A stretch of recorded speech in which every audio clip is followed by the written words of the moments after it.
Obrigada pela vossa presença em mais uma sessão do Lisbon Industrial Film Festival. Esta sessão que vamos ver de seguida integra-se no ciclo de filmes do Simpósio, que começou hoje no Centro Cultural de Belém, na Sala Luís de Freitas Branco. Hoje abriu com uma mesa redonda, a promoção do novo, haverá mais 3, convido-os a participarem. Esta sessão é composta por 2 filmes. O primeiro chama-se I Graffiti della Mente, de Piernello Manoni e Erika Manoni, e o segundo é a primeira realização de António Reis, chamado Jaime. Estes 2 filmes são uma excelente amostragem do que é a arte bruta, e precisamente temos connosco talvez a maior especialista de arte bruta do mundo, a Lucienne Perry, uma investigadora que, para além disso, foi durante 10 anos diretora do Museu de Arte Bruta de Lausanne. E foi também a primeira pessoa a escrever uma tese sobre a história da arte bruta, o que é notável. Eu agradeço a presença da Lucienne Perry para apresentar estes 2 filmes, e queria apenas dizer que ela irá fazer uma apresentação em francês, e como é norma neste festival, as apresentações não são traduzidas. Madame Lucienne Perry, je vous remercie beaucoup d'être ici pour présenter ces 2 films, et je vous donne la parole. Merci.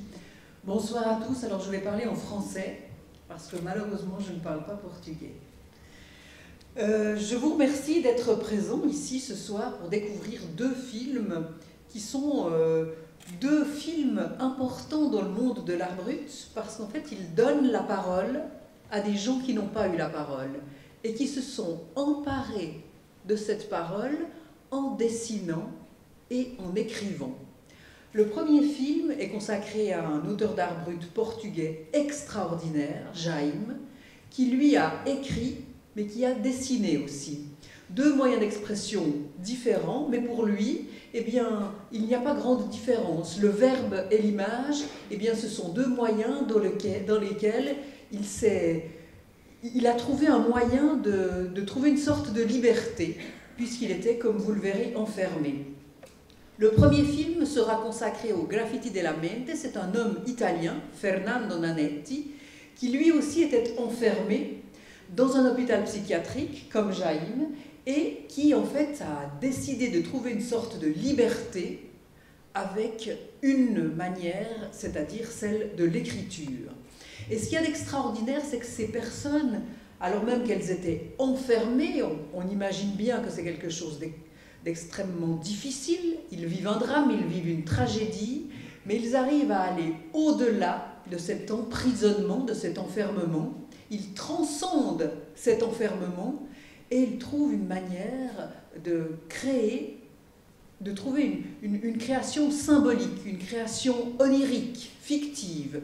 Et ce sont des œuvres de la survie.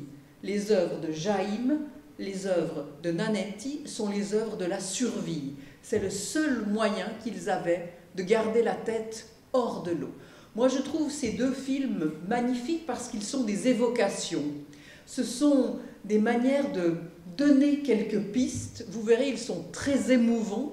Je crois qu'avec l'art brut, de toute façon, eh bien, une émotion est toujours très forte, mais il y a aussi bien sûr des interrogations. On s'interroge sur le statut de l'art, sur le statut de l'artiste. Qu'est-ce qui est art? Qu'est-ce qui est artiste? Folie, création. En tout cas, là, on se rend compte que ces gens-là ont trouvé une liberté, heureusement, grâce à ces créations magnifiques. Je vous souhaite une très belle projection, et puis je suis très heureuse, vraiment, que ce festival donne la parole à l'art brut. Pour moi, c'est vraiment un acte qui a une force très très grande et très importante.